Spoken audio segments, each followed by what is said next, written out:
Hello friends. तो आज हम करना सीखेंगे कि आइल्स के बीच में जो हमारे मैच द हेडिंग क्वेश्चंस आते हैं वो हम कैसे सॉल्व करते हैं।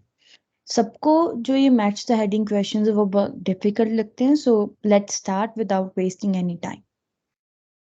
सबसे पहले ये कुछ टिप्स हैं जिनसे हम मैच द हेडिंग क्वेश्चंस कर सकते हैं, और ये जो टिप है ये सिर्फ मैच द हेडिंग क्वेश्चंस में नहीं बल्कि जो हमारे एमसीक्यू क्वेश्चंस या जो हमारे पैराग्राफ फाइंडिंग क्वेश्चन होती है उन सब में ये सेम ट्रिक्स ही यूज होती हैं। तो प्लीज इस वीडियो को गौर से देखिएगा and like and share for more videos, ताकि आपको ऐसा अच्छा अच्छा कंटेंट मिलता रहे। फर्स्ट पॉइंट जो इसमें मैं डिस्कस करूं वो है get a general idea of each heading and find keywords. तो अगर इसमें मैं आपको कहूँ the first way that you have to do, कुछ लोग हम में से करते हैं कि हम लोग पहले जो होता है पैसेज पढ़ते हैं उसके बाद हम क्वेश्चंस की तरफ बढ़ते हैं। वो बिल्कुल गलत है। क्यों? क्योंकि हमें हर लाइन को याद करना ज्यादा इजी है, रिमेम्बर करना ज्यादा इजी है कि एक लाइन में क्या बात हुई रेदर देन कि अलग चार चार पैराग्राफ्स में क्या बात हुई।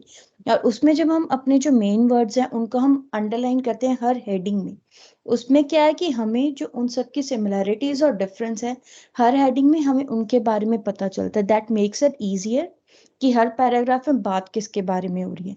Then read paragraph first and get general ideas about what is saying.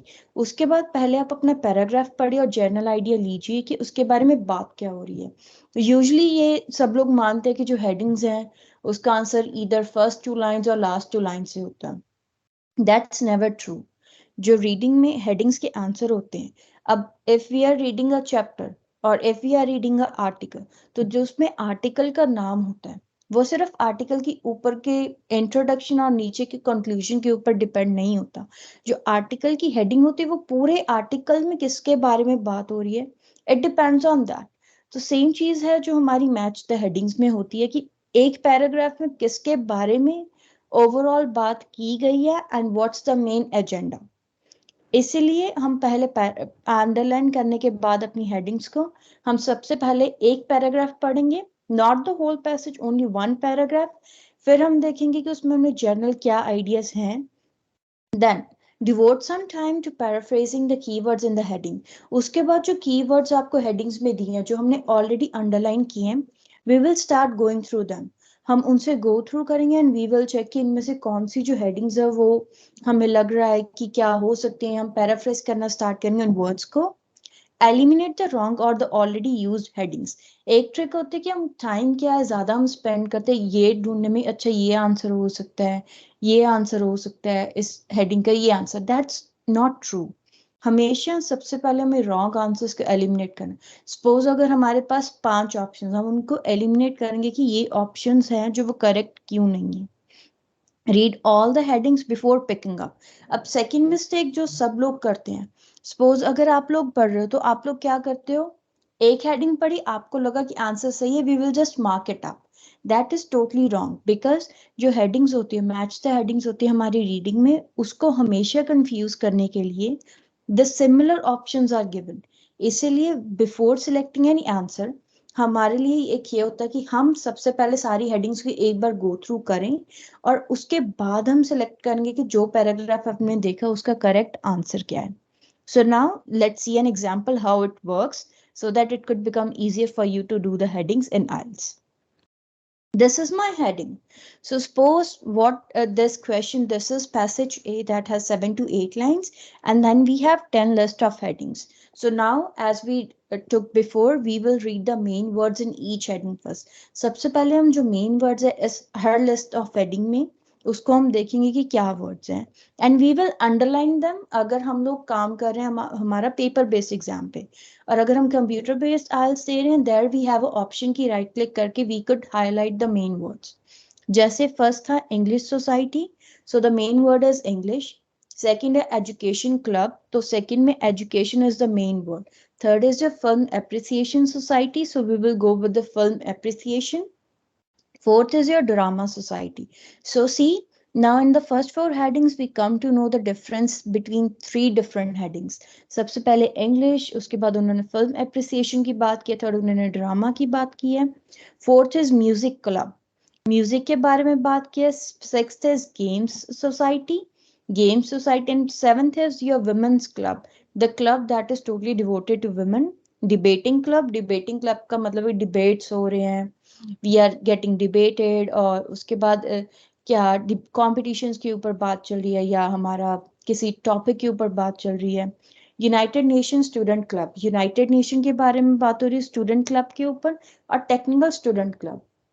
अब जब हमने ये पहले देखिए सारे हेडिंग्स हमने मेन वर्ड्स अंडरलाइन किए, we come to know the difference in each of the heading. इसको अब अंडरलाइन करने के बाद we will read the paragraph now. So let's start with the paragraph. They are saying whether for fun or debating experience, we discuss everything from personal experience, future society और feminism. कहते हैं कि fun से लेके debating experience तक हम इस club में सब कुछ डिस्कस करते हैं. किससे लेके हमारे पर्सनल एक्सपीरियंस से रिलेटेड, हमारे future society of feminism is related to women. कि यहाँ पे हम हर चीज के ऊपर डिबेट करते हैं. We talk about everything.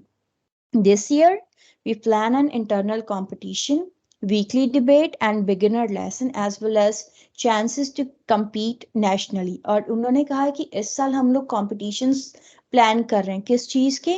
Weekly debates के, बिगिनर के लेसन्स के, और जितना की कंपटीशन या हम compete करेंगे नेशनल लेवल्स पे और वीकली लेवल्स पे. तो उन्होंने किसके बारे में बात की कि जो डिबेट्स और वहाँ पे जो किस टॉपिक्स के ऊपर वो डिस्कशन करेंगे.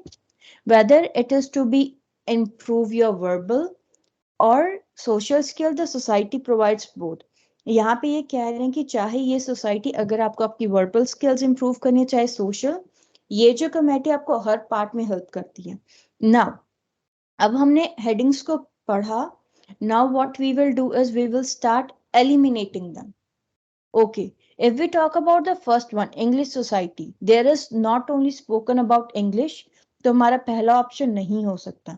एजुकेशन, सिर्फ एजुकेशन की बात नहीं हुई है, लेसन्स की बात हुई है, डिबेटिंग की बात हुई, इंप्रूविंग की बात हुई है, स्किल्स की बात हुई, कॉम्पिटिशन्स की बात हुई है. So education can not come. Film appreciation, यहाँ फिल्म अप्रिसिएशन की भी कोई बात नहीं है. उन्होंने कहा कि हर टॉपिक पे हर डिबेट के ऊपर वो डिस्कस करेंगे. So film appreciation is also wrong.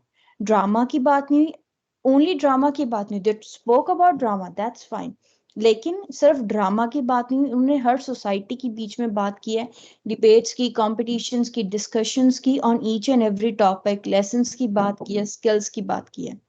Music club, music की यहाँ पे कोई बात नहीं हुई. So fifth is also wrong.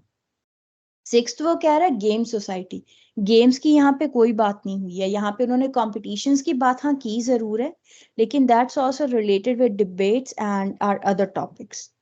Women society, अब आप में से आधे लोग सोचेंगे कि हाँ फेमिनिज्म की बात हुई, let's go for women club. No, हम यहाँ पे विमेन क्लब ऑप्शन क्यों नहीं लगाएंगे? क्यों?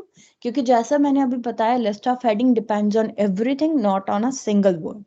डिबेटिंग सोसाइटी, डिबेटिंग सोसाइटी हमारा हो सकता है क्योंकि यहाँ पे डिबेट्स की बात हुई है, यहाँ पे डिस्कशंस की बात हुई है, पर्सनल एक्सपीरियंस की, फ्यूचर सोसाइटी, फेमिनिज्म की, और वीकली कंपटीशन डिबेट्स की बात हुई है, लेसन्स की और कंप्लीट करनी. So it can be. लेकिन उससे पहले हम बाकी की दो हेडिंग्स भी पढ़ेंगे कि उन दो हेडिंग्स में क्या बात हुई.